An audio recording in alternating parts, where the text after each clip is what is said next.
አንድ እየመጣ ያለ ከባድ ነገር አለ። አንድ ወደ ምድራችን አንድ ወደ ቤተክርስቲያን እየመጣ ያለ ከባድ ደመና አለ። አንድ ወደ ምድራችን እየመጣ ያለ ከባድ የሆነ የመንፈስ ቅዱስ እንቅስቃሴና ሪቫይቫል አለ። የሰው አይደለም ያልኳችሁ።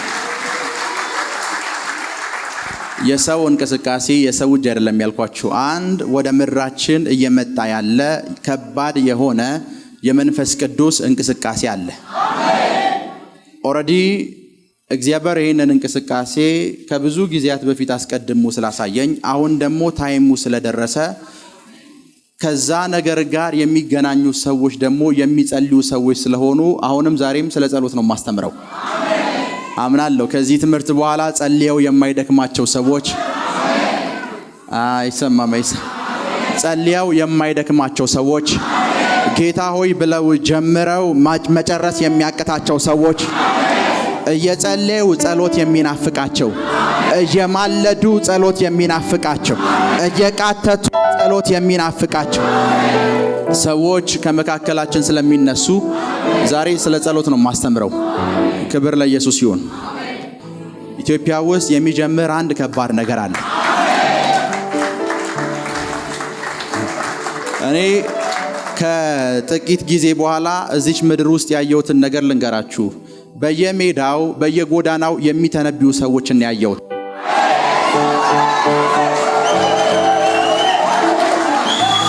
ስሙኝ፣ በየአደባባዩ ሰዎች ለፈውስ ቀጠሮ ሳይዙ ሰኞ የፈውስ ቀን ማክሰኞ የትንቢት ቀን ነው ብለው ሳይለጥፉ በየአደባባዩ ፈውስ ሲሆን ያለው፣ በየአደባባዩ የነፃ መውጣት አገልግሎት ሲሆን ያለው፣ በየአደባባዩ የትንቢት አገልግሎት ሲሆን ያለው፣ በየአደባባዩ ትንቢት የሚናገሩ እናቶችን ያለው፣ ትንቢት የሚናገሩ አባቶችን ያለው። ይሄንን ደግሞ እጅግ በጣም በቅርብ ጊዜ ውስጥ ታዩታላችሁ። ያው እግዚአብሔር ምስክሬ ነው። የኢትዮጵያ አደባባዮችን ነው እየነገርኳችሁ። ቸርቾች አይደለም ያልኳችሁ። አደባባዮች ላይ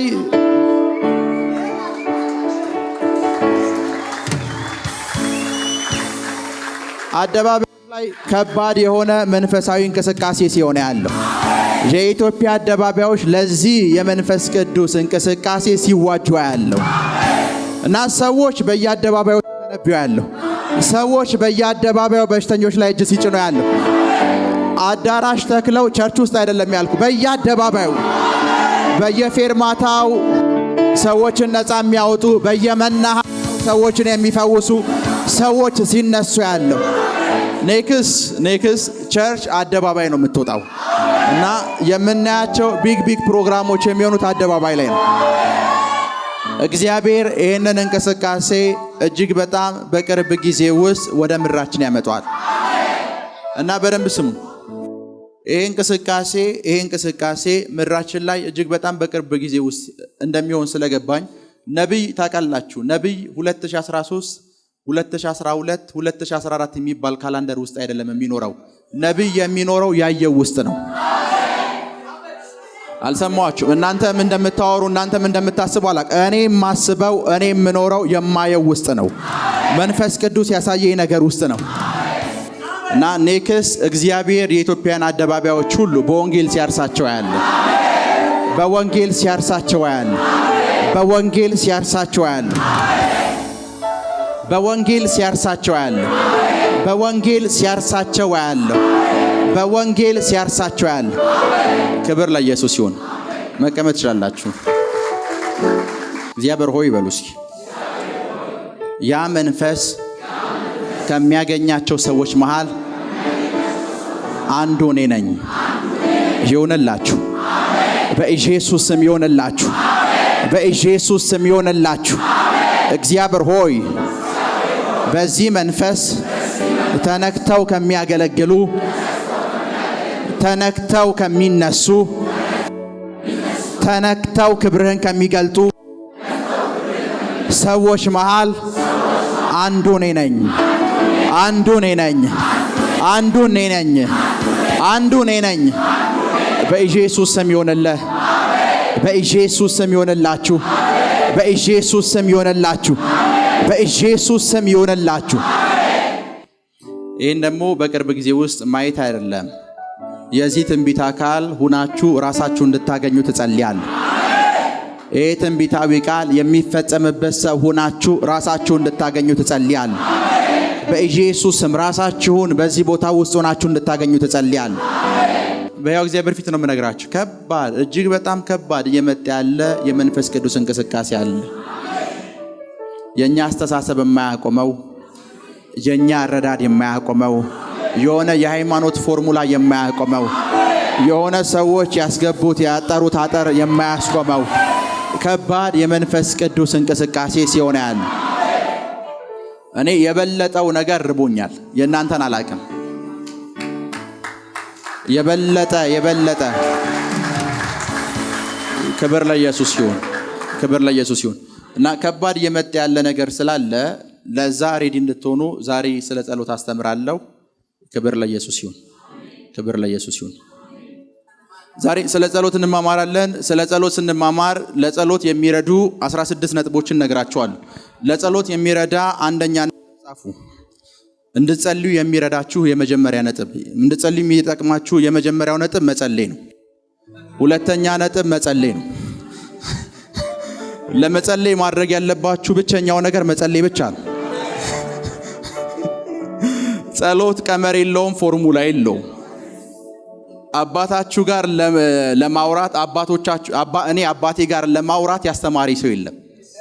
ከኔ ጋር ናቸው አይደል? አባቴ ጋር እንዴት እንደማወራ በትምህርት መልክ የሰጠኝ ማንም ሰው የለም። አባቴ ጋር ሳወራ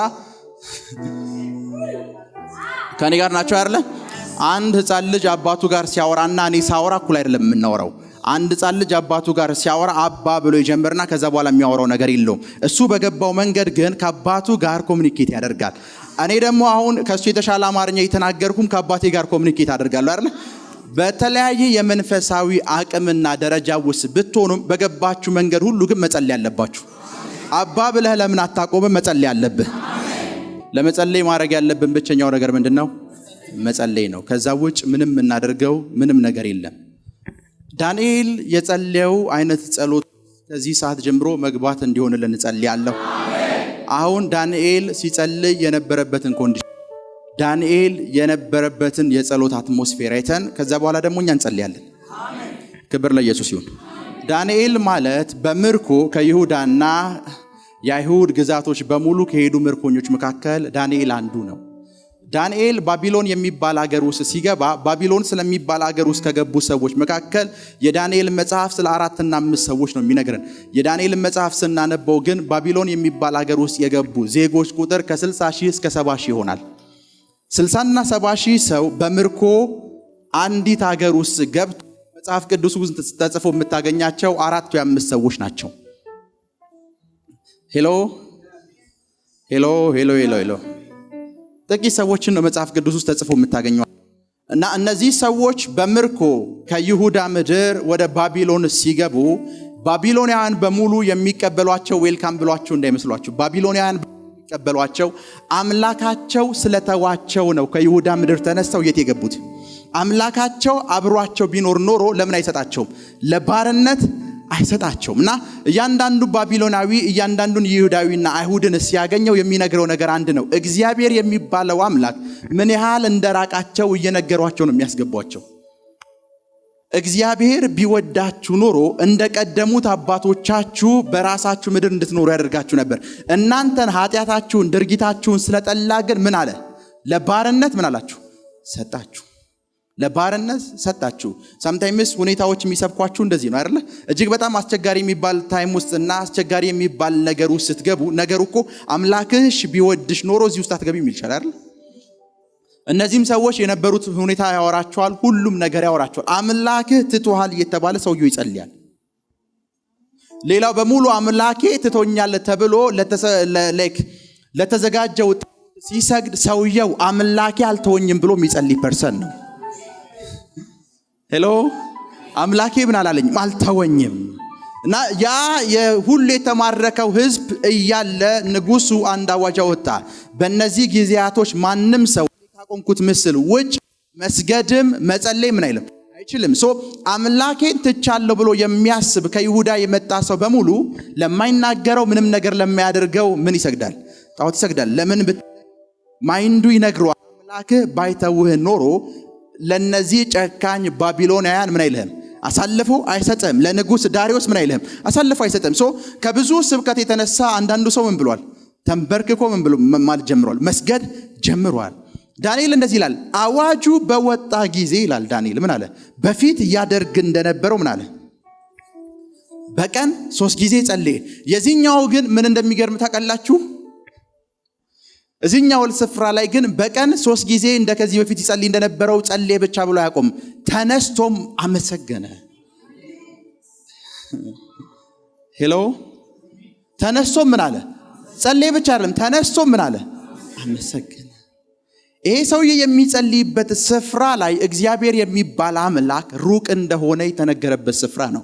እግዚአብሔር የሚባል አምላክ ሊደርስላቸው እንደማይችል የተሰበከባቸው ስፍራ። ይሄ ሰውዬ ግን ይላል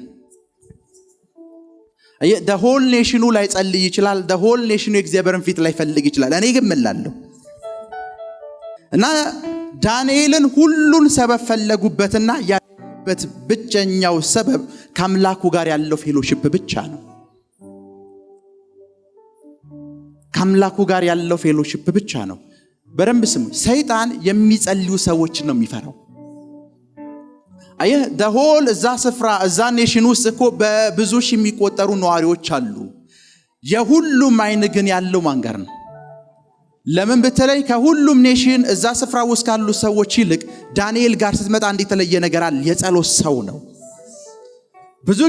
ብዙ ጊዜ አንድ ነገር ልንገራችሁ። አንዲት ልጅ መጣችና ፕሮፌት አለችኝ። አቤት አልኳት። እኔ አሁን በፊት በጣም መጸልይ ነበር፣ አሁን መጸለይ አቁሜያለሁ አለች። ለምን ስላት አንድ ችግር ገጥሞኝ ሞር በጸለይ ቁጥር ሞር ችግሩ ይጨምራል አለችኝ። ሞር ችግሩ ምን ይላል? ይጨምራል። ያልጸለይኩ ሰዓት ለዛውም ችግሩ ይቀንሳል አለችኝ።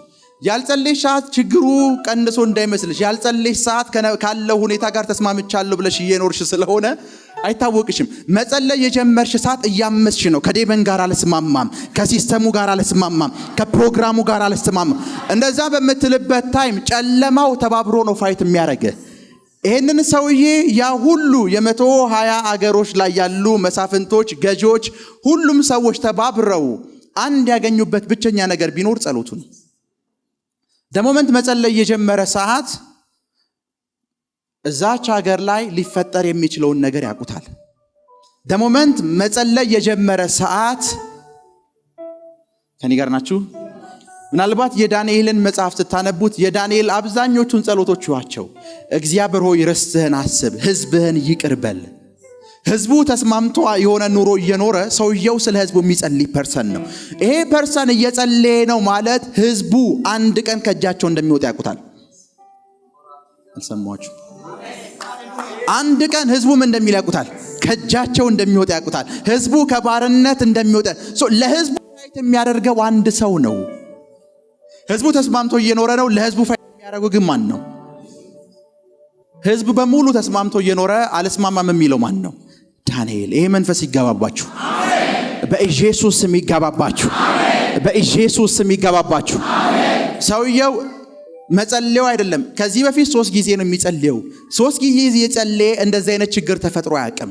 አሁንም ችግር ሲፈጠር ሰውየው አሁንም መጸለዩን የቀጠለው አዋጁ እንደወጣ ባወቀ ጊዜ ይላል አይደል?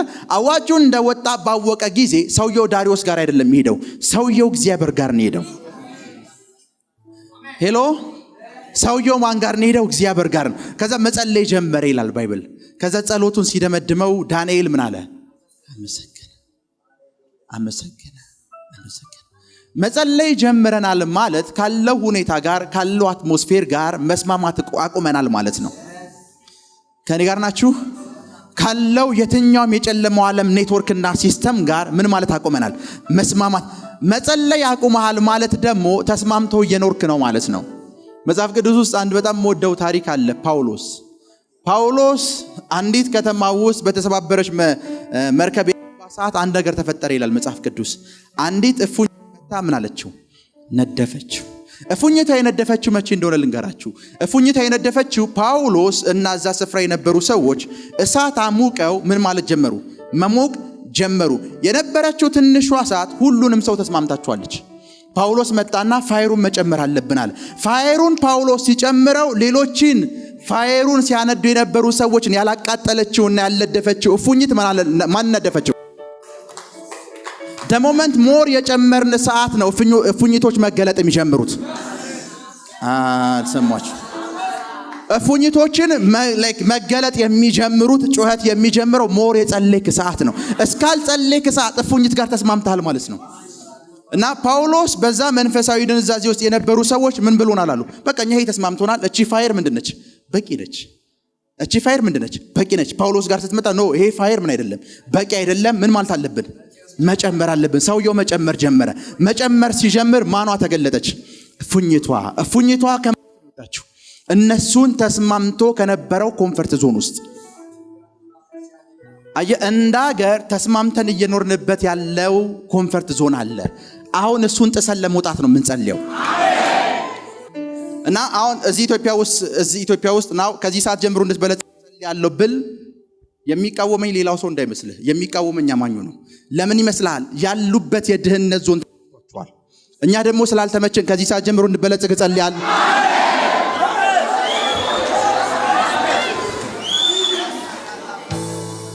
አሁን ከዚህ ሰዓት ጀምሮ ዋገን ላምበርጊኒ መኪና አገዛለሁ ብትል ሁሉም ሰው ይቃወማል። ለምን ይመስላል? ተስማምቶ የሚኖርበት ዞን አለ። ከዛ ዞን አንተም ሆነ እሱ መውጣት አይፈልግም። በሞመንት አንተ እንዳገር አሁን የሚጸልዩ ሰዎች በሰው ዘንድ ለራሱ የሚፈሩ ሰዎች ናቸው። እና ጳውሎስ እሳቱን ባነደደ ቁጥር ምኗ ነደፈች ይላል።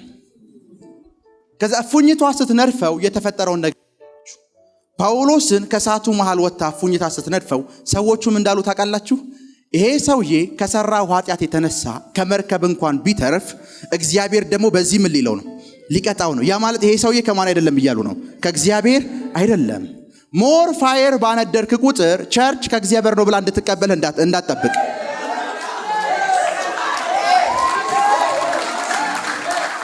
ከምን አይደለም? እግዚአብሔር ራሱ የዚህ ሰውዬ ምንድነው? ጠላት ነው። እግዚአብሔር ራሱ ከዛኛው እንዲያመልጥ ፈቅዶለት ከዚህኛው ግን ሊያመልጥ ስላልቻለ ሊገለው ነው ብሎ መጠበቅ ጀመሩ።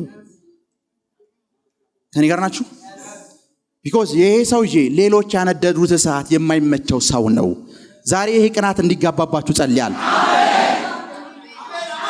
ይሄ ቅናት እንዲጋባባችሁ ጸልያለሁ። ይሄ ቅናት እንዲጋባባችሁ ጸልያለሁ። በደም ስሙን።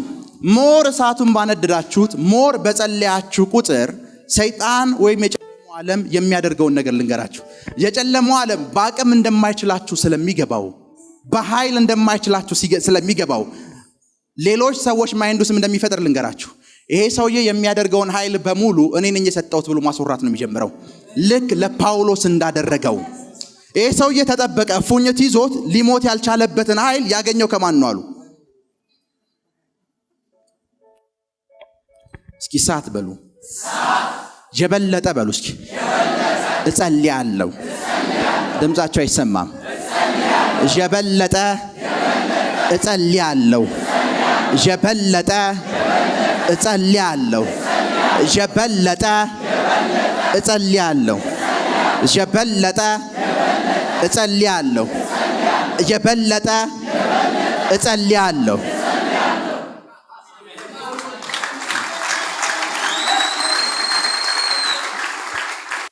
ከእግዚአብሔር ጋር ሞር ፌሎሺፕ ባደረጋችሁ ቁጥር ለእግዚአብሔር እየነገራችሁ ያላችሁት አንድ ነገር ነው። እግዚአብሔር ሆይ ሌሎችን የተስማማው ኮምፈርት ዞን ለኔ ምን አይለኝም፣ አይስማማ። የበለጠ ፈልጋለሁ። የበለጠ ክብርህን ምላለሁ ፈልጋለሁ። የበለጠ ኃይልህን ፈልጋለሁ። የበለጠ አቅምህን ፈልጋለሁ። የበለጠ ጸጋህን ፈልጋለሁ። የበለጠ ቅባትህን የበለጠ ምላለሁ። ሌሎች የፈጠሩት ኮምፈርት ዞን ላንተ እንዳይመች ጸልያለሁ። ሌሎች ያነደዱት እሳት ላንተ እንዳይመች ጸልያለሁ። ሞር የሚጨምር ነገር ውስጥህ እንዲገባ ጸልያለሁ። የሚጨምር ረሃብ ውስጥህ እንዲገባ ጸልያለሁ። የሚጨምር ረሃብ ውስጥህ እንዲገባ ጸልያለሁ። የሐዋርያት ሥራን መጽሐፍ ስታነቡት እነዛ ሰዎች ምዕራፍ 1 መጽሐፍ ቅዱስ እንደሚነግረን ኢየሱስ ኃይል እስክትቀበሉ ድረስ ምን በሉ አላቸው። እና እነዚህ ሰዎች መጸለይ ጀመሩ። እና አንድ ቀን ሐዋርያት ሥራ ምዕራፍ 3 ላይ የሚጸለይበት ስፍራ ውስጥ ገቡ። የሚጸለይበት ስፍራ ውስጥ ሲገቡ ፕሮግራም በሚመሩ ሰዎችና በእነሱ መሃል ልዩነት አለ። ፕሮግራም የሚመሩ ሰዎች፣ ስብከት የሚሰብኩ ሰዎች ያንን ሰውዬ ብር ጥለውለት ነው የሚሄዱት። እነዚህ የሚጸልዩ ሰዎች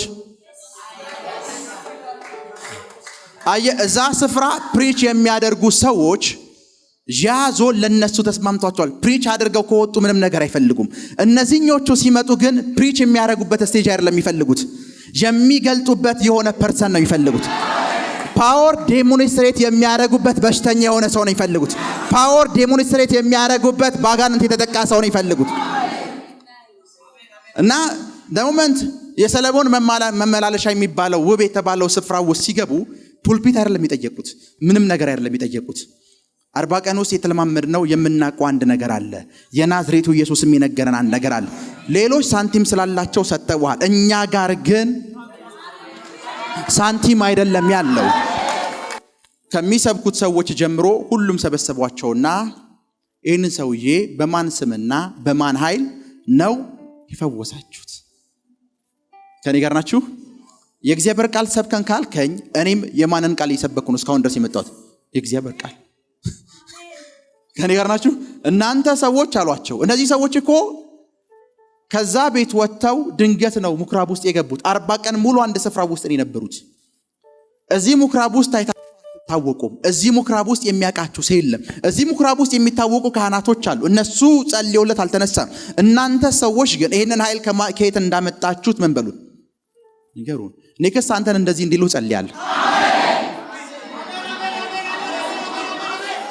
ኔክስት እንደዚህ እንዲሉ ጸልያለሁ። ኔክስት እንደዚህ እንዲሉ ጸልያለሁ። ኔክስት እንደዚህ እንዲሉ ጸልያለሁ። ኔክስት እንደዚህ እንዲሉ ጸልያለሁ። ጌታ ኢየሱስ አንድ ቀን እነ ጴጥሮስ ተሰበሰቡና አንድ ሰው አሉት በስምህ በሽተኞችን ሲፈውስና አጋንንትን ሲያስወጣ ምን አለው አየነው፣ ግን ከኛ ጋር ምን የለውም ህብረት የለውም። እና ለኢየሱስ እየነገሩት ያሉት የዚህ ሰውዬ ባክ ስቶሪ ምን ይበል ይጠና። ከዛ ኢየሱስ እንደዚህ ኮን ያላቸው ተውት አላቸው። የማይቃወምን ከማን ጋር ነው? ባክ ስቶሪ ይጠና የሚሉ ሰዎች እብዶች ናቸው። እነዚህ ሰዎች እኮ እነ ጴጥሮስን ሰብስበዋቸው የነገሯቸው ነገር እኮ አንድ ነው። እዚህ ስፍራ ውስጥ እንደዚህ አይነት ነገር ተፈጥሮ አይታወቅም። ይሄንን ኃይል ከየት እንዳመጣችሁት እንዴት እንደተቀበላችሁት ምን በሉ ንገሩን። እነዚህ ሰዎች እኮ በኢየሱስ ስም ካሉት በቂ ነው። አንድ ሰው አንድ ሽባን የሆነን ሰው እዚህ ጋር አቁሞ በኢየሱስ ስም ተነስተ ተመላለስ ብሎት ሰውየው ከተመላለሰ ሌላ ጥያቄ መጠየቅ የለብህም። ለምን ብትለኝ ሰማይ በኢየሱስ ስም የሚለውን ሰምቶ ምላሽ ከሰጠው አንተ ምን ጠብቃለህ?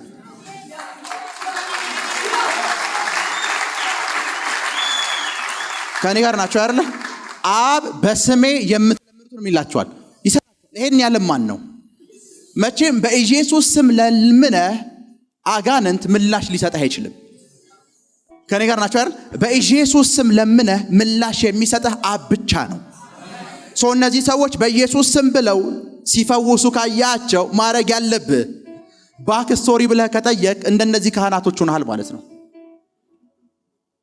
ቢኮዝ በኢየሱስ ስም ብለው ሲፈውሱ ካዩ እየነገሩ ያሉት እኮ በማን ስልጣን ነው ያደረጋችሁት ብትላቸው በኢየሱስ ስም እኮ ብለዋል። አሁን ካለው አካሄድ ጋር የማይስማሙ ሰዎች ሲነሱ ያለው በኢየሱስ ስም ሲነሱ ያለው በኢየሱስ ስም ሲነሱ ያለው በኢየሱስ ስም ሲነሱ ያለው። ናይጄሪያ ውስጥ አንድ ነገር ሰማው። አንድ ባባኦላ የሚባል በህይወት የሌለ እግዚአብሔር ሰው አለ እና ናይጄሪያ ውስጥ ያሉ አብያተ ክርስቲያናት አንድ የተስማማቸው ኢንቫይሮንመንትና ሙቀት ነበር እና ይሄ ሰውዬ ያ ነገር ስላልተስማማው ሁሉ ጊዜ ተራራ ላይ እየወጣ በእግሮቹ ቆሞ አንድ ስፍራ ላይ ይጸልያል። በእግሮቹ ቆሞ አንድ ስፍራ ላይ ይጸልያል እና አንድ ቀን ከለታት አንድ ቀን ያ ተራራ መንደር ጀመረ። ያው ጊዜ በፊት ነው የምነግራችሁ። ያ ተራራ መንደዱ ብቻ አይደለም የሚነግራችሁ። እሱ ይጸልይበት የነበረው ድንጋይ ቀልጦ እስቲላው ድረስ የናይጄሪያ መንግስት ያንን ስፍራ በቱሪስት ያስጎበኘዋል። ድንጋዩ ላይ የሱ ፉት ስቴፕ አለ። እሱ ረጅም ታይም ይጸልይበት የነበረበት ስፍራ ድንጋዩ ላይ የሱ ምን አለ? ፉት ስቴፕ አለ። አሻራው የእግሩ አሻራ አለ። እና እነዚህ አንዳንድ ሰዎች በጊዜው የነበሩ ሰዎች ይሄንን ሰውዬ በጣም ሪፊውዝ ያደርጉት ነበር፣ በጣም እንትን ይሉት ነበር። ግን ይሄ ሰውዬ ከነዛ ሰዎች የሚለየው ነገር ምንድነው ብትለኝ፣ እነዛ ሰዎች የነበሩበት ኮምፈርት ዞን የማይመቸው ሰው ነው። አሁን በደምብ አሁን ያለው ምሪቷ ላይ ያለው እንቅስቃሴ እንዳይመችህ ነው ዛሬ ማስተምረህ። የበለጠ እንድትጠማ፣ የበለጠ እንድትራብ፣ የበለጠ ረሃብ እንዲገባብህ፣ የበለጠ መንፈስ ቅዱስን ለመግለጥ እንድትፈልግ። እስኪ አሁን ካለው ዞን ጋር በሉ እስኪ በኢየሱስ ስም አልስማማም። የበለጠ ፈልጋለሁ፣ የበለጠ ራባለሁ፣ የበለጠ ፈልጋለሁ፣ የበለጠ ራባለሁ። በኢየሱስ ስም ይሆንላችሁ፣ በኢየሱስ ስም ይሆንላችሁ። ያውና በደም ስም ሰዎች ጸልየው ከጌታ ጋር ኢንካውንተር አድርገው አሁን በቀላል መንገድ እንዲገባችሁ ነው የማወራው። አንድ ሰው 1 ሲደመር 1 እኩል ነው 2 ካለ 20 ዓመት ሙሉ 1 ሲደመር 1 ማለት የለብህም። ቢኮዝ ይሄ ሰውዬ 1 እና 1 እንደምሮ 2 ጋር አድርሷል። ከ2 ነው መጀመር ያለብህ። 2 ሲደመር 2 ብለህ ነው መቀጠል ያለብህ። ደሞመንት የሆነ እግዚአብሔር ሰው ጋር ሂደህ ያንተ ጸጋ እንዲያልፍብኝ ጸልይ የምትል ከሆነ ለምን ሁለተኛ ያንን ሰው ትሆናለህ አንተ? የበለጠ ረሃብ ይጋባብህ፣ የበለጠ ረሃብ ይጋባብህ። በኢየሱስ ስም የበለጠ ረሃብ ይጋባብህ። በኢየሱስ ስም የበለጠ ረሃብ ይጋባብህ። በኢየሱስ ስም የበለጠ ረሃብ ይጋባብህ። የበለጠ ረሃብ ይጋባብህ። የበለጠ ረሃብ ይጋባብህ። ምድራችን ላይ ያሉ የእግዚአብሔር ሰዎች የእግዚአብሔር ሕያውነት መገለጫዎች ናቸው። እግዚአብሔር እንደሚሰራ፣ እግዚአብሔር እንደሚናገር፣ እግዚአብሔር እንደሚፈውስ፣ እግዚአብሔር ነፃ እንደሚያወጣ ምልክቶች ናቸው። ደሞመንት ምልክቱን በእነሱ ዘንድ ካየ፣ በእነሱ ላይፍ ላይ እግዚአብሔር በእንደዚህ አይነት መንገድ ሲሰራና ሲገለጥ ካየ፣ አንተ ያንን መሻት አይደለም መፈለግና መጸለይ ያለብህ። አንተ መጸለይ ያለብህ አይተህዋል አይደለ? የሚበልጠውን ለመግለጥ ነው መጸለይ ያለብህ። መንፈስ ቅዱስ ከዛ ሰውዬ የበለጠ ተጠቀመብኝ ነው ማለት ያለብህ። መንፈስ ቅዱስ ከዛ በደንብ ስሙ። አንድ ጊዜ ሬንሃርድ ቦንኬ ናይጄሪያ የምትባል ሀገር ላይ ኮንፈረንስ ሊያደርግ ሄደ። ሬንሃርድ ቦንኬ ናይጄሪያ የምትባል ሀገር ላይ ለኮንፈረንስ ሲሄድ ናይጄሪያ ውስጥ አንድ ነገር ሰማው። ሰዎች ሲሞቱ ሞርቻሪ እንደዚህ የሚባል ነገር አለ። አስክሬን ለ21 ቀን ያቆያሉ። እኛ ልክ እንደሞተ ሄደን ነው የምንቀብረው አይደለ? እነሱ 21 ቀን በባህላቸው መሰረት ምን ያሉ አስክሬኑን ያስቀምጡታል። ከ21 ቀን በኋላ ነው ወስደው የሚቀብሩት። እና አንድ ሴት ባሏ ሞተ። ባሏ ሲሞት ኮንፈረንሱ የሚደረገው ቦንኬ አስክሬኑ 21ኛ ቀኑን በሚያስቆጥርበት ቀን ቦንኬ ወደ ናይጄሪያ ከተማ ይገባ ነበር። እና ቦንኬ ደሞመንት ናይጄሪያ የሚባል ከተማ ውስጥ ሲገባ በህልም አንድ ሰው እንድትጸልይልኝ ይፈልጋለሁ ሲል ዋየ። እና ኮንፈረንሱ የሚደረግበት 21ኛው ቀን ከመቃረቡ በፊት ግን 18ኛው ይሁን 19ኛው ቀን ላይ የሞተው ሰውዬ ለሚስቱ በህልም ተገልጦላት ቦንኬ ጋር ውሰጅኝ አላት። በያው እግዚአብሔር ፊት እውነተኛ ታሪክ ነው የምነግራችሁ። ማን ጋር ውሰጅኝ? ቦንኬ ጋር። ኮንፈረንሱ የሚደረገው ስንተኛ ቀን ላይ ነው? እና የሞተው ደግሞ ፓስተር ነው። እና ቦንኬ ልክ 21ኛው ቀን ላይ ፕሮግራሙ ላይ ሴትዮ ቤተሰቦቹን ሰበሰበች። ቤተሰቦቹ በሙሉ የሰበሰቡት ሰውየውን ለመቅበር ነው። ሴትዮዋን ነገር አለቻቸው፣ ባሌ እንደዚህ ብሎኛል በህልም ኮንፈረንስ የሚደረግበት ስፍራ ላይ እንውሰድ ስትላቸው ሁሉም ጮህባት። እብድ ነሽ ወይ? 21 ቀኑ ነው ብዙ ነገር አሏት። ከዛች ሴት መስማት ስላልፈለገች ታግዙኛላችሁ ወይስ ሌላ ሰው ልጥራ ይዘነው እንሄዳለን። ከዛ ሰውየውን ተሸክመው ቦንኬ ያለበት የኮንፈረንስ አዳራሽ ላይ ይዘውት ገቡ። ደሞመንት አስክሬኑ ሲገለጥ ቦንኬ እንደዚህ ያለ ይሄን ሰው ያውቀዋል አለ።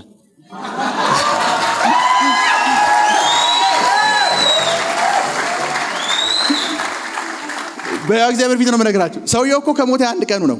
ከጥቂት ቀናት በፊት ግን ቦንኬ በህልም አይቶት እንድጸልይልኝ ይፈልጋል ብሎታል። እና ቦንኬ ከዛ ጉባኤ መካከል ይሄንን ሰውዬ ነው የሚጠብቀው። ሰውየው በአስክሬን መልኩ መጣለት። ይሄን ሰውዬ አይቼዋለሁ፣ ሰው እንድጸልይልኝ ይፈልጋል ስላለ ብሎ ኢን ዘ ማይቲ ኔም ኦፍ ጂሰስ ብሎ ሲጸልይ ሰውየው ብድግ አለ። በደንብ ስሙ። ብዙ የእግዚአብሔር ሰዎች በህይወታቸው ላይ ተገለጠ ትልልቅ ተአምራቶችን ሰምተናል። እግዚአብሔር በህይወታቸው ላይ ከኔ ጋር ናችሁ? ባይዘው እንደዚህ ዘመን አማኝ እድለኛ ማንም ሰው የለም።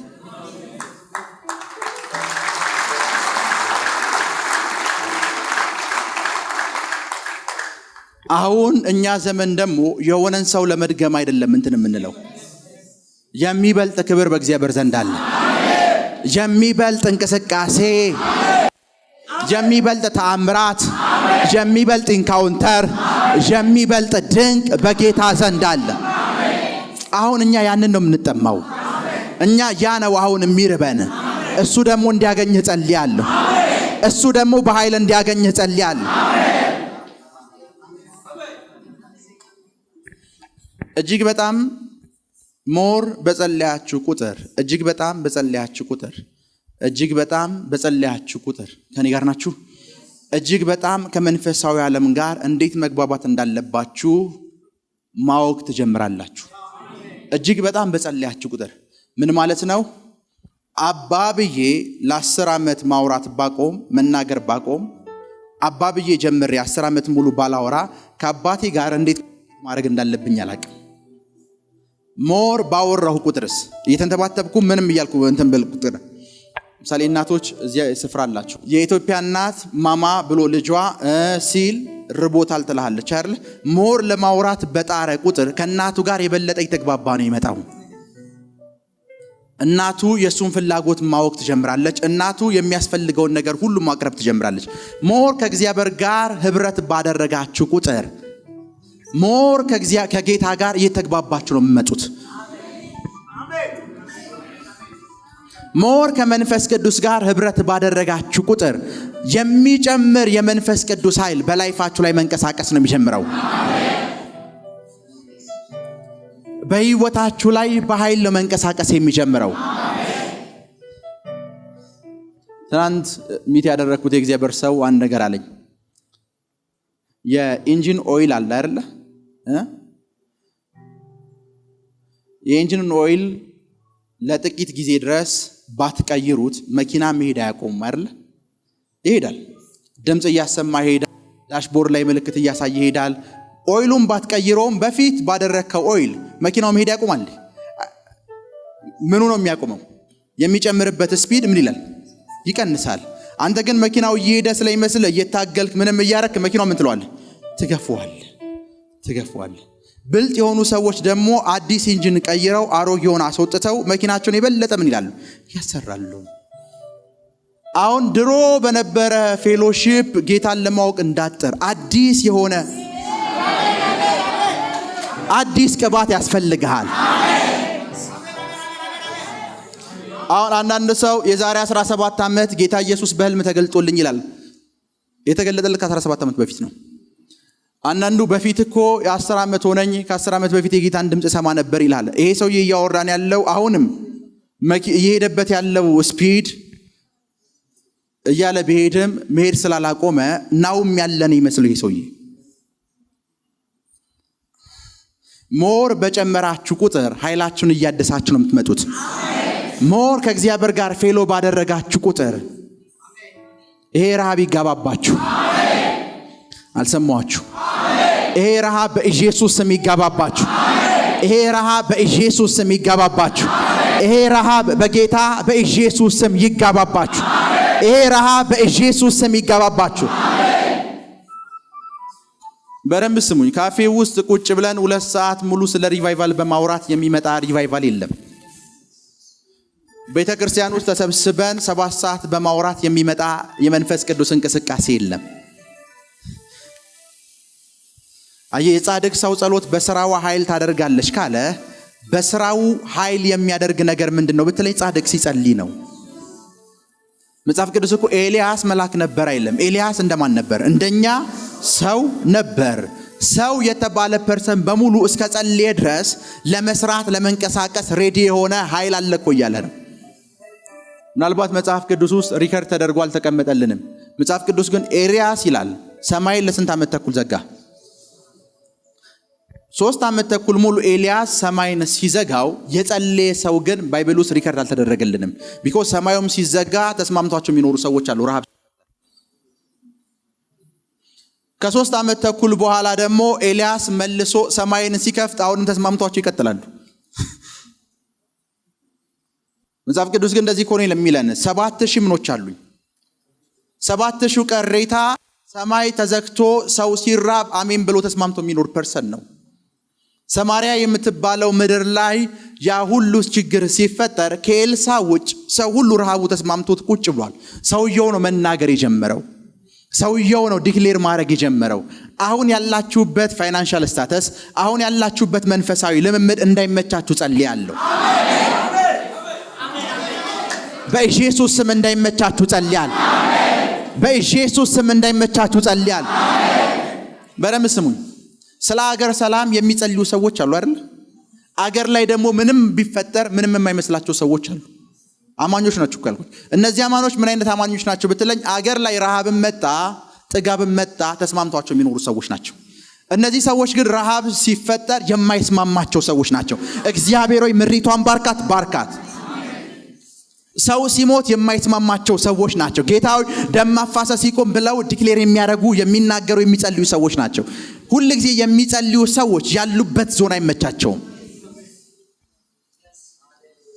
አሁን ስለ ኢትዮጵያ የጸለዩና የሚጸልዩ ሰዎችን ሁሉንም ሰብስቤ ቢጠይቃቸው ለምንድን ነው የምትጸልዩት ብትል ኢትዮጵያ ውስጥ ያለው ዞን ተመችቷቸው እኮ በለው እንደዚህ አድርገው ግፋው የሚል ብዙ ሰው አለ። ልክ ነኝ አይደለ? ቢኮዝ ተስማምቶታል። እነዚህ ሰዎች የሚጸልዩ ስላልተስማማቸው ነው። በኢየሱስ ስም ምሪቷ ሰላም እንድትሆን ጸልያለሁ። በኢየሱስ ስም ምሪቷ ሰላም እንድትሆን ጸልያለሁ። ልክ እንደዛ ሁሉ ቸርች ውስጥ ስትመጣ አንዳንድ ቸርቾች ጋር ስትመጣ የሚመጣ ሪቫይቫል አለ፣ የሚመጣ የመንፈስ ቅዱስ እንቅስቃሴ አለ ብለው ያጸልዩሃል፣ ዲክሌር ያስደርጉሃል፣ ፋስቲንግ ያስጀምሩ። አይ ቲንክ ዛሬ 7ኛ ቀናችን ነው አይደል? ፋስቲንግ 7ኛ ቀናችን ነው። የሚመጣ ነገር አለ እያሉ ያስርቡሃል፣ የሆነ መንፈሳዊ ነገር እንድትራብ ያደርጉሃል። አንዳንዶች ደግሞ ፕሮግራም ብቻ አድርገው ይወጣሉ። ለምን ያለው ነገር ተመችቷቸዋል። የቤት ኪራይ እስከተከፈለ ድረስ ተመችቷቸዋል። ሰው እስከተሰበሰበ ድረስ ተመችቷቸዋል። እኔ ጋር ስትመጣ አልተመቸኝም። የእናንተን አላቅም። የሆነ ትውልድ ሁሉ የሚያየው የእግዚአብሔርን መገለጥ ማየት ፈልጋለሁ። ትውልድ ሁሉ በእኔ ህይወት ላይ ልዑሉ ሲገለጥ እንዲያ ይፈልጋለሁ። በተአምራት ሲገለጥ ማየት ፈልጋለሁ። በድንቅ ሲገለጥ ማየት ፈልጋለሁ። በስራዎቹ ሲገለጥ ማየት ፈልጋለሁ። ስለማይስማማኝ እንጸልያለን፣ ስለማይስማማን እንጾማለን። ቢኮዝ አሁን ያለው ነገር ለኛ ኮምፈርት ዞናችን አይደለም። የሚበልጥ አለ፣ የሚጨምር አለ፣ የሚነድ አለ። የምንጸልየው ዞን አሁን ያለንበት ዞን ስለማይመቸን ነው። ሰውየው ልክ ዳንኤል አዋጁ እንደወጣ ባወቀ ጊዜ ይላል መጸለይ ጀመረ። ለምን ብትለኝ አዋጁ አልተስማማውም። ከኔ ጋር ናቸው አይደለ? ሰውየው አዋጁ እንደወጣ ባወቀ ጊዜ ይላል ንጉሱ ጋር ሄዳ አይልህም ሊጸልይ ወደ ቤቱ ምን አለ ገባ። መስኮቶችን በኢየሩሳሌም አቅጣጫ ከፈተ። ምን ማለት ጀመረ? መጸለይ ጀመረ። ለምን ብትለኝ አዋጁ ምን አላለው? እመኑኝ እዚህ ካላችሁ አማኞች አሁን የኢትዮጵያ መንግስት ቸርች መሰብሰብ አቁሙ ቢል ቸርች እንዲከፈት የሚጸልየው 1% የሚሆኑ አማኝ ነው እዚህ ካለው። ቢኮዝ ተከፈተም ተዘጋም አብዛኛው እዚህ ላለ ሰው ኮምፈርት ዘኑ ነው። ጥቂት የሚጸልዩ ሰዎችን ግን ካገኘን መዘጋቱና የተፈጠረው የወጣው አዋጅ ስላልተስማማቸው ነው ምን የሚሉት። መጽሐፍ ቅዱስ ውስጥ አንድ ያቤጽ የሚባል ሰው አለ። ያቤጽ ማለት የስሙ ትርጉም ምንድነው? ጣር ወይም ስቃይ ነው። እና ያቤጽ እስከሆነ ዓመት ዘመን ድረስ ኖረ። እድሜው ገፋና አንድ ቀን እንደዚህ ያለ በእግዚአብሔር ፊት ጸለየ። ይሄ ሰውዬ የጸለየው ጸሎት የ2 ደቂቃ ማትሞላ ጸሎት ነው። ለምንድን ያንን ጸለየው ጸሎት ብትለኝ ዘመኑን በሙሉ ሰው ባየው ቁጥር መከራት እዚህ ይሏል። ቢኮዝ ስሙ ያቤጽ ነው። መጽሐፍ ቅዱስና በዓል እንደ ስሙ ነው ይላል አይደለ? ያቤጽም ልክ እንደ ስሙ ነው። ላይፉ በሙሉ የስቃይ ነው። እና አንድ ቦታ ቆመና በቃ ከዚህ በኋላ አሁን ካለሁበት ዞን መውጣት ፈልጋለሁ ብሎ እግዚአብሔር ሆይ አለ መባረክም እንበለኝ ባርከኝ። ሰውየው ይሄንን ጸሎት ከጸለየ በኋላ ቶታሊ ታሪኩ ተቀየረ። የሚጸልዩ ሰዎች አሁን ያለንበት ዞን አይመቸንም የሚሉ ሰዎች ናቸው። አሁን ለአንድ ሳምንት ጸሎት ባውጅ ለአንድ ሳምንት እዚህ ቸርች ጸሎት ባውጅ ይሄንን ጸሎት የጸለየ በሙሉ ወደ አሜሪካ ይሄዳል የሚል ፕሮሚስ ብሰጣችሁ አስፋልት ድረስ ህዝብ አይበቃል። ልክ ነኝ አይደለ? ለምን ብትለኝ ኢትዮጵያ የምትባል ሀገር ወጥቶ መኖር የሚፈልግ እዛ ይስማማኛል፣ እዛ የኔ ምቾት ዞን ነው ሰው ስላለ ተደፍቶ ለመጸለይ ችግር የለበትም።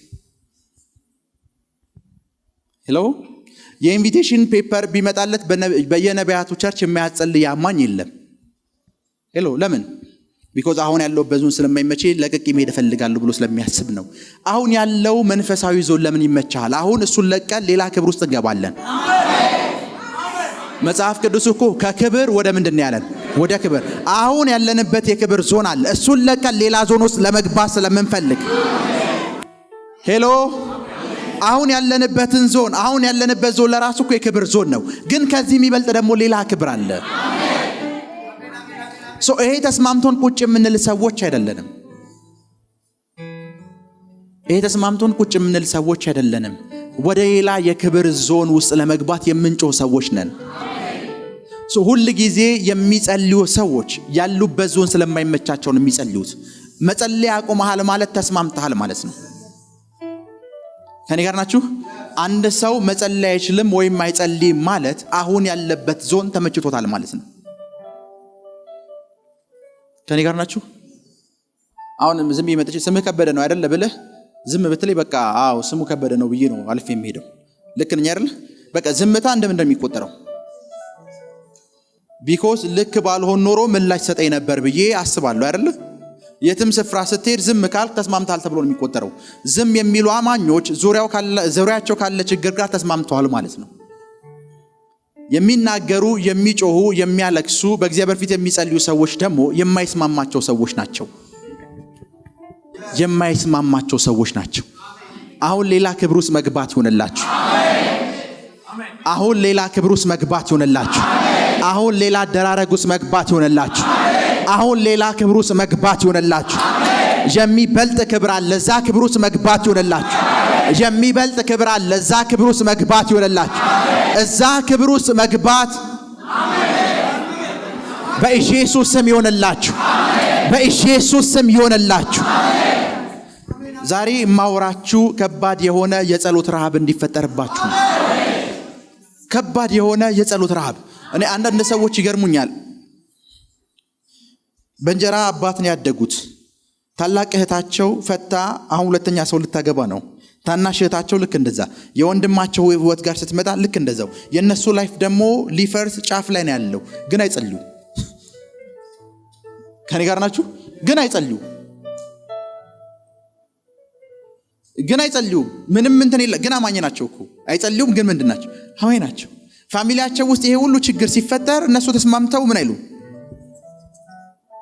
በቃ ተስማምተዋል ማለት ነው። ከኔ ጋር ናችሁ? አልጸለይክም ማለት በላይፍ ላይ ከሚሆነው እያንዳንዱ ከእግዚአብሔር ፕሮግራም ውጭ የሆነ ነገር ሁሉ ጋር ተስማምተሃል ማለት ነው። ጌታ ኢየሱስ እኮ ስለ ጸሎት ሲነግረን ፍቃድህ በሰማይ እንደሆነች ምን ትል በጸለይን ቁጥር የእግዚአብሔርን ፍቃድ በህይወታችን ላይ ማምጣት ነው የምንጀምረው።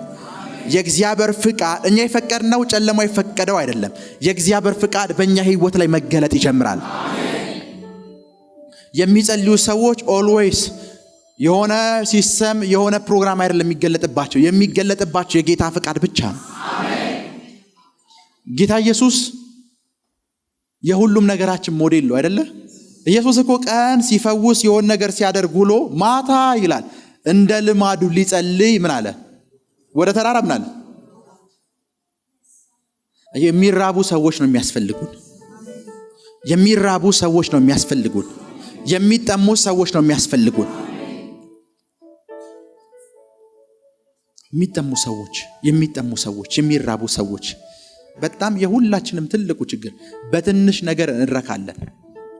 ይሄ በቃ የኛ የሁላችን ችግር። አሁን ትንሽ እግዚአብሔር አይኖቻችሁን ከፍቶ ሚስጥር መናገር፣ ስም መጥራት፣ ትንቢት መናገር ብትጀምሩ በቃ ተረካላችሁ። አብዛኛው ሰው ከዛ በኋላ ጸሎት ያቆማል።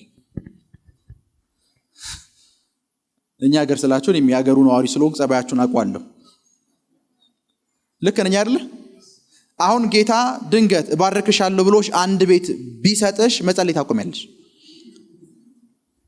ለምን? በትንሽ ነገር ነው የምንረካው። በትንሽ ነገር ነው የምንረካው። እስኪ አንድ ጥያቄ ልጠይቃችሁ። አላዛርን የሚያክል ሰው ከ4 ቀን በኋላ በእናንተ እጅ በእናንተ ቃል ከመቃብር ውስጥ ወጣ ልበላችሁ። ከዛ በኋላ አብዛኞቻችሁ መጸለይ ታቆማላችሁ።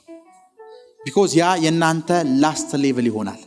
ጂሰስ ግን አልዓዛርን አስነስቶት ማታ ስትፈልገው ተራራ ላይ ነው። ከኔ ጋር ናቸው አይደል? እነ ጴጥሮስ እና የሐዋርያት ህይወት ላይ የሚገርመኝ ነገር ልንገራችሁ። ሐዋርያት ምዕራፍ 12 ላይ መንፈስ ቅዱስ ወረደ ይላል። 3 ላይ ያንን ሽባ ሰው ያስነሱት። 4 ላይ ደግሞ ጌታ ሆይ በድንቁ ብላቴና በኢየሱስ ስም ድንቅና ተአምራትን አድርግ ብለው ደግሞ እየጸለዩ ታገኛቸዋል። ሚራክል አድርገው ድጋሚ ሲጸልዩት ቢኮዝ የበለጠ ነገር ይራባሉ። በቃ በትንሽ ነገር የሚረኩ ሰዎች አይደሉም። ሁሉ ጊዜ ረሃብ ውስጣችሁ እንዲፈጠር ጸልያለሁ። ረሃብ በኢየሱስ ስም ውስጣችሁ እንዲፈጠር ጸልያለሁ። ሁላችሁንም አሁን ባስነሳችሁ በሕያው እግዚአብሔር ፊት ነው የምነግራችሁ። ሁላችሁንም ከዚህ በፊት እዚህም ቸርች መጣችሁ የምታውቁ ሌሎች ነቢያትም ጋር ሄዳችሁ የምታውቁ ሰዎችን ባስነሳችሁ በሕይወት ዘመን አጋጣሚ አንድ ያያችሁት ነብይ የሱ ቅባት እንዲሰራባችሁ ፈልጋችሁ አንድ ያናገራችሁት ፕሮፌት አለ። ያንተ ቅባት በሕይወት ብላችሁ ያናገራችሁት ፕሮፌት አለ። ባታናገሩት እንኳን ቲቪውን አይታችሁ ጌታ ሆይ የዚህ ሰውዬ ቅባት በሕይወት ይስራ ብላችሁ ስጠይ ብላችሁ የጠየቃችሁት ሰው ወይም ነብይ አለ አይደል? ለምን እንደጠየቃችሁ ልንገራችሁ። ቢኮዝ ያ ሰው የዛ ሰውዬ ቅባት ለኔ በቂ ነው ብለህ ስለምታምን ነው። የሚበልጥ አለ ብለህ የሚበልጥ ስለማትራብ ነው። ከኔ ጋር ናቸው። የሚበልጥ አለ ብለህ የሚበልጥ አይደለም የምትራቡት። የምትራቡት በቃ ያ ምንድነው ለኔ በቂ ነው። ሄሎ ያ ምንድነው በቂ ነው። እኛ ጋር ባይዘዌ ስፒሪቹዋል ነገር ጋር ብቻ እንደሚመስላችሁ ኢኮኖሚው ጋር ስትመጡ ለራሱ ኢኮኖሚው የሚያወራ በቃ ኢትዮጵያ ውስጥ አንድ ሰው ጎበዝ ኢኮኖሚስት ነው ከተባለ ቲቪ በሰጠው የሚያወራ አብቃቅቶ ስለመኖር ነው። ለከፍ ያለ እልፍ ያለ ላይፍ እንድንኖር አይደለም የሚነግሩን። ምን አብቃቅተን ቢኮዝ የሆነ በቂ ነው ብለን የምናስበው ጣሪያ አለ። ከኔ ጋር ናቸው አይደል? በቂ ነው ብለን የምናስበው ምን አለ? ጣሪያ አለ። ዛሬ ረሃብ በውስጣችሁ እንዲጋባ ጸልያለሁ። የጸሎት ረሃብ በውስጣችሁ እንዲጋባ ጸልያለሁ። ጌታን የመፈለግ ረሃብ በውስጣችሁ እንዲጋባ ጸልያለሁ። በኢየሱስ ስም በውስጣችሁ እንዲገባ ጸልያለሁ። ይሄ ረሃብ በውስጣችሁ በኢየሱስ ስም ይግባ። ይሄ ረሃብ በኢየሱስ ስም በውስጣችሁ ይግባ። በኢየሱስ ስም ይግባ። ይሄ ረሃብ በኢየሱስ ስም በውስጣችሁ ይግባ። ይሄ ረሃብ በኢየሱስ ስም በውስጣችሁ ይግባ። ይሄ ረሃብ በኢየሱስ ስም በውስጣችሁ ይግባ። ይሄ ረሃብ በኢየሱስ ስም በውስጣችሁ ይግባ። ይሄ ረሃብ በኢየሱስ ስም በውስጣችሁ ይግባ።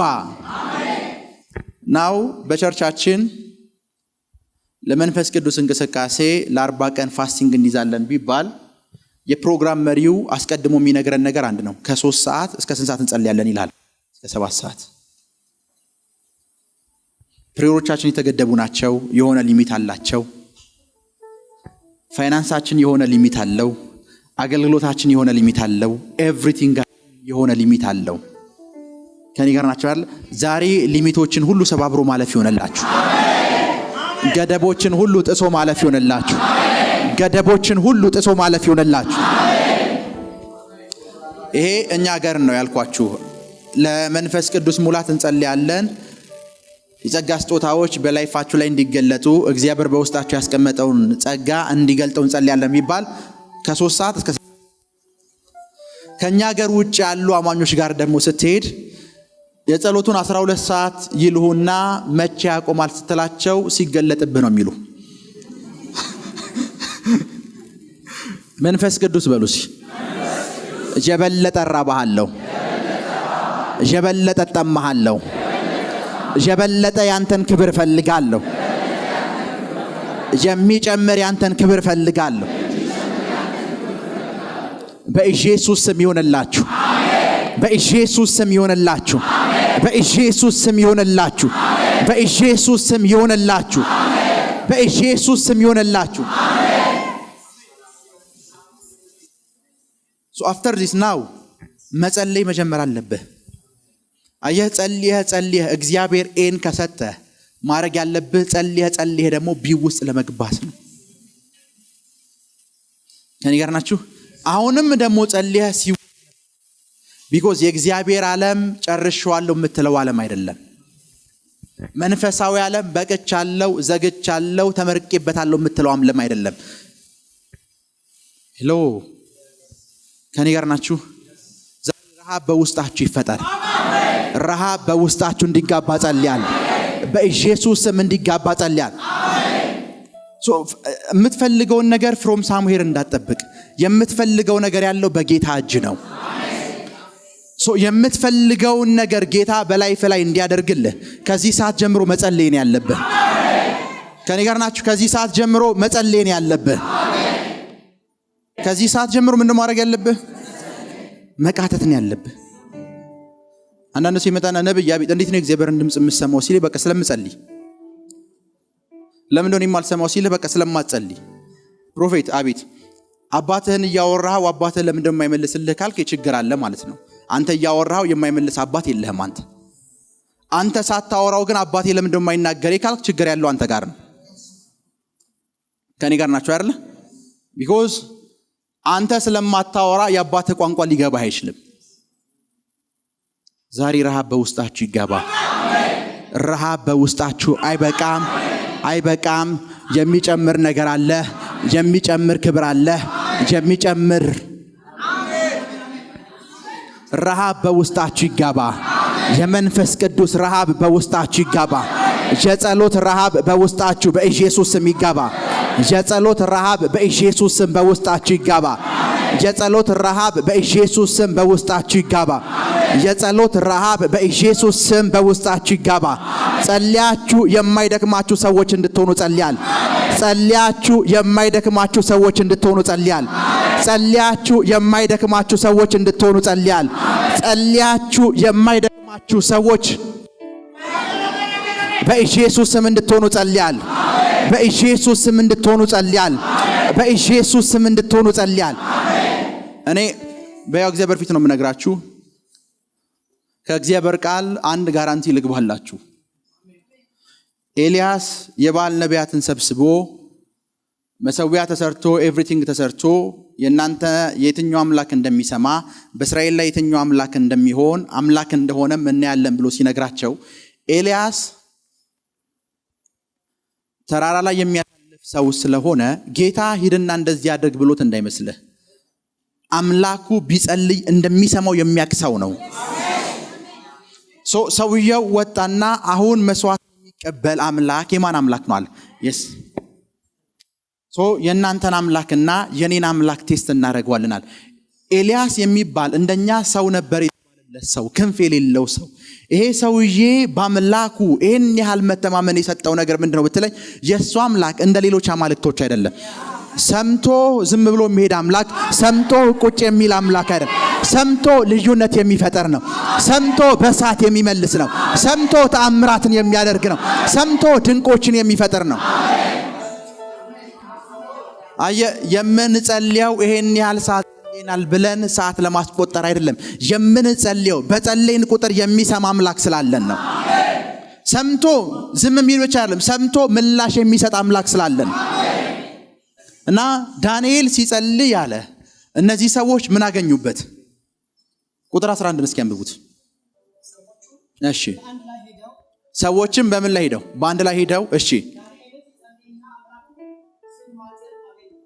ምን ሲል የሰሙት እና ያገኙት? ሲጸልይና ሲማጸን ማንን? አምላክ። ይህ ሰውዬ አዋጅ በወጣበት ሁሉ ነገር በወጣበት ስፍራ ላይ አዋጁን አውጥተው በዳሪዮስ በሚባል ንጉስ በኩል አዋጁ እንዲፈጸም ያደረጉት ሰዎች ቤቱ ሲሄዱ ማን እየጸለየ ነው? ቢኮዝ ለምን ብትለኝ የፈለገ አዋጅ ቢወጣ እሱ ሲጸልይ የሚሰማው አምላክ አዋጅን የሚሽር ነው። እስኪ ከዚህ ሰዓት ጀምሮ የሚጸልይ ሰው እዚች ሀገር ላይ እንዳይኖር፣ የሚጸልይ ሰው ከዚህ ሰዓት ጀምሮ ቢገኝ ይገደላል ቢባል የሚጸልይ ሰው አለ? ያ ሰው ይሄ አዋጅ ወጥቶ ለመጸለይ እንዴት አቅም አገኘ ብትለኝ የሚሰማው አምላክ ከወጣው አዋጅ የሚበልጥ ነው። አዋጁን ካወጡ ሰዎች በላይ የሚበልጥ ኃይል ያለው ነው። እና አንድ ነገር ደግሞ ተናግሯል። ይሄንን ያላደረገ ሰው የት ነው የሚወረወረው? የአንበሳ ጉድጓድ አዋጁ ላይ ይሄ ተጽፏል። ሰውየው አንድ ነገር ገብቶት እኔ ጸልያለሁ የአንበሳም ጉድጓድ ውስጥ ብገባ ችግር እንደማይፈጠር አውቃለሁ። እና ሰውየው ጾመ፣ ጸልየ፣ የአንበሳ ጉድጓድ ውስጥ ሲገባ የአንበሳ ጉድጓድ ውስጥ ዳንኤል ሲገባ ሰውየው ሲጾምና ሲጸልይ ነበር። ዳንኤልን የአንበሳ ጉድጓድ ውስጥ ሲጣሉት ሰዓት አንበሶቹ መጾምና መጸለይ ጀመሩ። ይሄ የኔ ፍቺ ነው።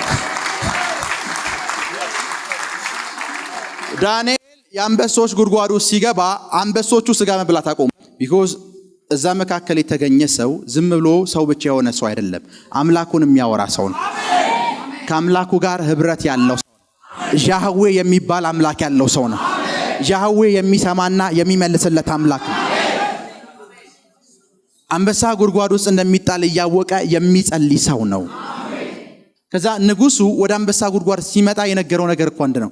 በውኑ የሕያው አምላክ ባሪያ ዳንኤል ሆይ የምታመልከው አምላክ ከአንበሶች ጉድጓድ ምን ብሎሃል? አድኖሃልን ብሎ ጠየቀው። ከኔ ጋር ናችሁ? ምን ብሎሃል? አድኖሃልን? ቢኮዝ ንጉሱ አንድ ነገር ያውቃል። እሱ ያቆመው ምስል ያቆመው ጣዖት ለራሱ አንተ አንበሳ ጉድጓድ ብትገባ እንደማያስጥልህ ያውቃል። ግን ዳንኤል አለው ምናልባት ያንተ አምላክ ሊለይ ይችላል። ዛሬ ትውልዱ እንደዚህ እንዲልህ ጸልያለሁ። ትውልዱ እንደዚህ እንዲልህ ጸልያለሁ። ያንተ አምላክ የተለየ ነው። ያንተ አምላክ ትውልዱ ነገስታቶች፣ ኃያላኖች፣ ገዢዎች፣ አሸናፊዎች ይሄን እንዲሉ ጸልያለሁ። ይሄን እንዲሉ ጸልያለሁ። ይሄን እንዲሉ ጸልያለሁ። ዳንኤል አለው የምታመልከው አምላክ ወደሱ የምትጸልይለት አምላክ የምትማጸነው አምላክ እሱ ከምን ጉድጓድ ምን ብሏል?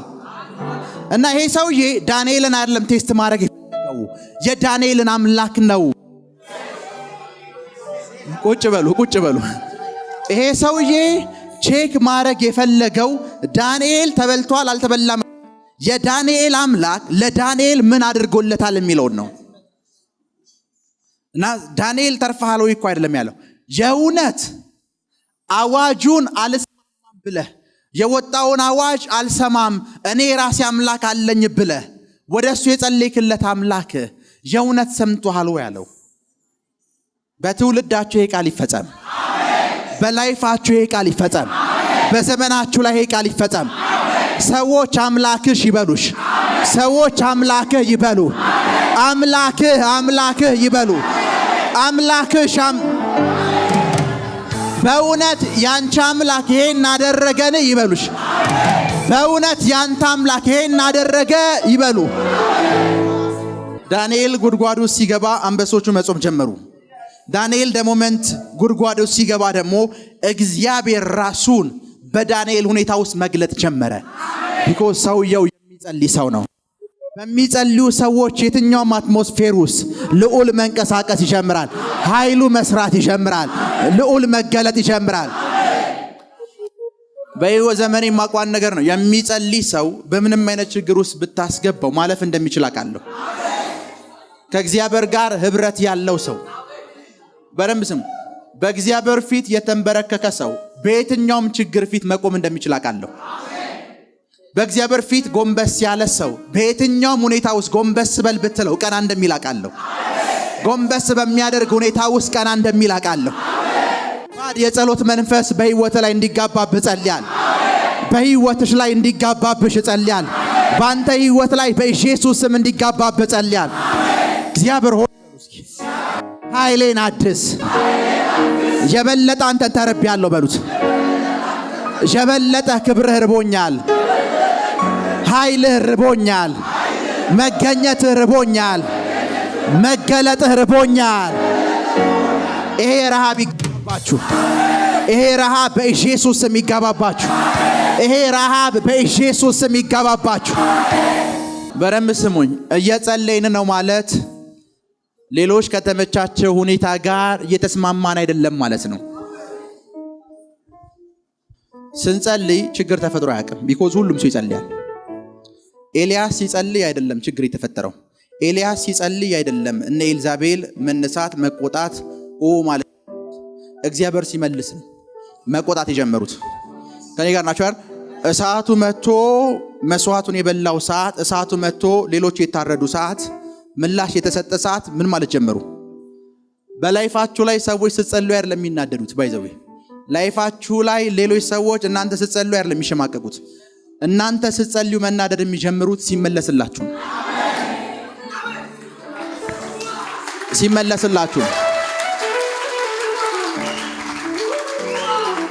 ሲመለስላችሁ መናደድ ይጀምራሉ። ለምን እንደሆነ ልንገራችሁ። ሁሉም ሰው አጠገቡ ያለ በሽተኛ እንዲፈወስ ይጸልያል። የናንተ ሲመለስ ግን ድንጋይ መወርወር ይጀምራሉ። ኦልዌይስ ሰዎች ትልቁ ችግራቸው ከምላሽ ጋር ነው። አምላክ ደግሞ ላንተ እንዲመልስልህ ጸልያል። አምላክ ላንተ እንዲመልስልህ ጸልያል። አምላክ ላንተ እንዲመልስልህ ጸልያል። አምላክ እንዲመልስልህ ጸልያል።